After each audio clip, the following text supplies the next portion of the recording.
Hola chicos, espero que al recibir este video se encuentren bien y que hayan podido resolver las actividades. De segundo año recibí muchos trabajos, pero todavía hay muchos chicos que faltan entregar. Vamos a continuar trabajando con lo que estábamos viendo sobre comunicación.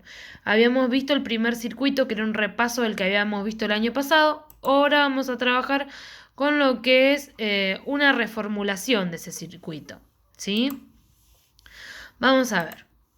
La reformulación del circuito fue creada por esta autora llamada Catherine Kebrat-Orecchioni, que era una autora francesa, ¿sí? Les voy a dar algunos datos de su biografía. Ella nació en el año 1943, estudió las teorías de la comunicación de Jacobson, que es el primer autor que vimos. Su investigación se caracterizó por la preocupación constante del funcionamiento del lenguaje. Y en 1980, teniendo en cuenta las teorías que había antes sobre comunicación, ella hizo esta reformulación. Obviamente tiene en cuenta las anteriores, ¿no? Principalmente la de Jacobson. ¿Sí? Es un cuadro mucho más ampliado que contiene lo mismo y se le agregan otros elementos. Bien, una de las cosas que esta autora plantea es que este circuito que había planteado Jacobson, que es el primero que vimos, no tenía en cuenta el contexto. Entonces lo que explica es que obviamente tenemos un emisor, un receptor también, tenemos ese canal, ese mensaje, el emisor que codifica, el receptor que decodifica ese mensaje, pero además dice que este emisor y este receptor contienen competencias lingüísticas y paralingüísticas, competencias ideológicas y culturales, determinaciones psicológicas, restricciones del universo donde ocurre esa comunicación y un modelo de producción. Bien, vamos a ver la descripción de cada uno de los elementos. Bien, la competencia lingüística y paralingüística está vinculada con el conocimiento del código. ¿Cuánto conozco yo de mi lengua? O sea, cuánto conozco el lenguaje, o sea, por ejemplo, nosotros la lengua castellana, para construir esos mensajes. ¿Sí? El código, por su parte, es múltiple, ya que la comunicación es multicanal. No solo nos comunicamos a través de la palabra, sino también hay un canal auditivo y también visual. Sí, eso lo habíamos visto cuando vimos el primer circuito. Ven acá, tenemos en la imagen de Mafalda, donde obviamente hay un mensaje que está construido de una manera que no lo comprende. Si el emisor y el receptor no comparten el mismo código, la comunicación no se va a producir. Por otro lado, el siguiente elemento es la competencia cultural ideológica. Obviamente, dependiendo de la religión, la cultura de cada una de las personas que comparten una comunicación, el mensaje puede variar, ¿sí?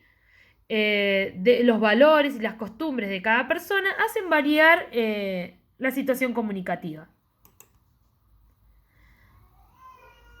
¿Ven? La competencia ideológica condiciona el mensaje. No todas las personas teniendo la misma ideología van a entender el mensaje de la misma manera. Determinaciones psicológicas.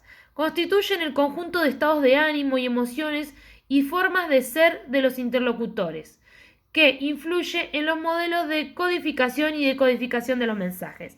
¿Qué quiere decir esto? Yo tal vez todos los días tengo el mismo saludo con un compañero, pero tal vez un día lo saludo de la misma manera y tal vez ese saludo no le cae de la misma forma. ¿Por qué? Porque depende del estado de ánimo de esa persona, ¿sí? Tal vez en un momento donde está triste lo tome de una manera diferente. ¿Ven? Un mismo mensaje, distintas determinaciones psicológicas. Depende de cómo esté en ese momento en el que se produce el acto comunicativo. Las restricciones del universo del discurso se definen con factores que limitan posibilidades de elección. Es decir, son reglas generales que, o sea, que no están escritas en ningún lado, pero que uno al momento de comunicarse sabe que no se debe hacer. Por ejemplo, si uno está en un velorio, no va a empezar a reírse. ¿Por qué? Porque si bien no hay ningún lugar donde esté escrito que eso no se debe hacer, uno por la restricción del universo donde está viviendo sabe que no es algo que se debe hacer en ese momento. Entonces, es decir, el discurso de una persona va a estar limitado por esas características, por esas reglas generales, ¿sí? Bien, vamos a las actividades. Para las actividades les pido algo sencillo como para ir construyendo la carpeta. Ya habíamos puesto el título de unidad número 1 con el anterior circuito que vimos. Para esto les pido, 1, colocar ponen la fecha de hoy, el título van a poner reformulación del circuito.